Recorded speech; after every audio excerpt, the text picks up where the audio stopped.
the champion leader, do I offer thanks of victory. O Theotokos. Jesus Christ. Glory be forever. So what I wanted to talk to you about today is preceded first by just everybody taking a look around. Don't actually look around. And I'm sure that unless you have your eyes closed, you'll notice that there are empty seats. And this is not a statement of blame for those who aren't here or anything like that. This is not the point of the sermon. The point is to recognize that while seats might be empty, they're really not. And this might have been mentioned before you. You heard Metropolitan Gregory speak about the fact that the church is never empty. While we seem to look at it and think that, the seats are empty, maybe they were filled by those who have already passed on, who have left this life, and nobody is since wanting to take the seat, or somebody has sort of left the church and thus their seat is abandoned, doesn't matter. In the gospel today, we hear the parable in which the king says that many are called, but few are chosen. Or that many have been called, and yet they did not show up to the feast. That idea also kind of combines with another one that Christ had said, where people were trying to stop people from crying out to Christ. The Pharisees were trying to stop people from worshiping him. And he said, if these were silent, the very stones themselves would cry out.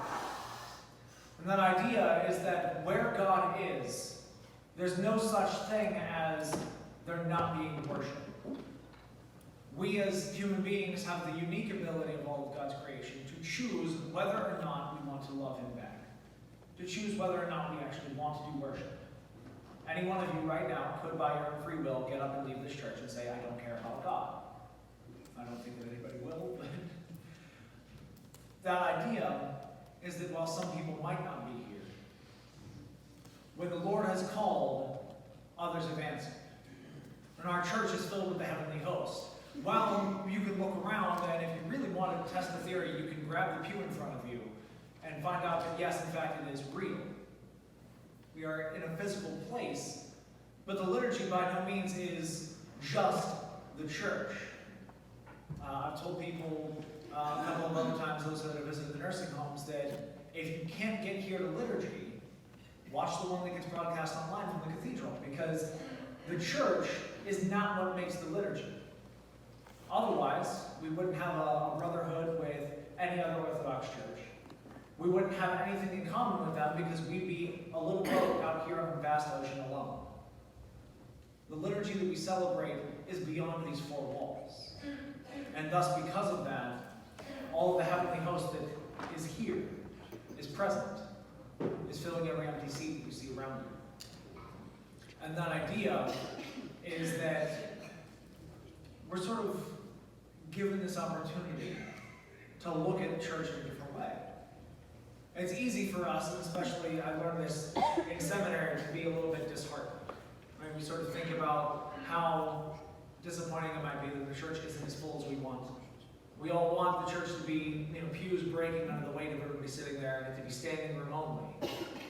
And at seminary, it's kind of hard. We keep learning with this idea that a lot of our churches don't have priests.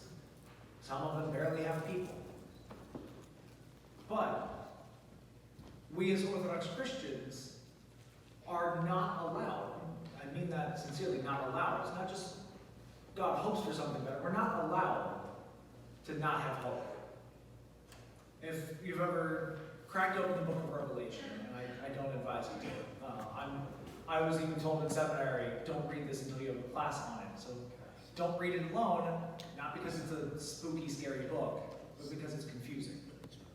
But the point of the book of Revelation is that it is a message of hope. The early church, as they're being persecuted, as they're being attacked, as everything horrible is happening to them, is told to just keep carrying on. Keep working at it. Because God is with you. And you will be vindicated. You will survive. It might hurt now, it might be terrible. But all things are happening as God wills. You are in the very hands of God, being cared for. And that's why we're not allowed to not have hope, is because God has promised that we will always be fine. And that's why even if we see an empty church, it's not empty, because God is making sure that it is carrying on, that the church is full. And that is why when we sort of think about, well, what will happen to us? What if we lose members and we can't afford to keep the lights on? What if we have any sort of number of calamities happen to us? We aren't called to worry about it. We can think proactively. We can be of the mind to care for ourselves. But we shouldn't worry about the potential of losing our church, of losing orthodoxy, of losing our faith. Because as Christ told Peter and promised the apostles, you are Peter, and upon this rock I will build my church. The most important part of that is, and the gates of hell will never prevail against it. Our church is not going to fail. And while we have persecutions from the outside, there's not an emperor killing off our friends and family anymore to try to make us leave orthodoxy. But we have our other persecutions. We have apathy. People saying, why should you care? Is God really out there? Why would you do the liturgy that you do? Why sit in church for an hour? You can go somewhere else and spend 20 minutes. It's the same thing, right? These are our persecutions. If anybody is attacked in the street and told to not be a Christian, please let me know. That's horrifying. We'll do something to help you. But we're all going to be dealing with the regular persecutions of asking why this is important to us, why we should care, and why we should walk through the doors every Sunday. And it's because God is here and is holding us in his very hands. The gates of hell, all of the persecutions that we might have to deal with, will never prevail against this church. We survived for 2,000 years already with everything bad possibly happening to us. Persecutions in every country that we've touched, as well as schisms that have divided our church from many others. And we are still here. And so, with the angels that we are surrounded by, with the heavenly host that sits here with us at every divine liturgy, we are granted this understanding of not just being a church, but being an entire heavenly host with him. That God is with all of us, and his church will never fail. In the name of the Father, and the Son, and the Holy Spirit, amen. Glory be to Jesus Christ. Virgin Lady, most spotless Theotokos, rejoice, O unwell.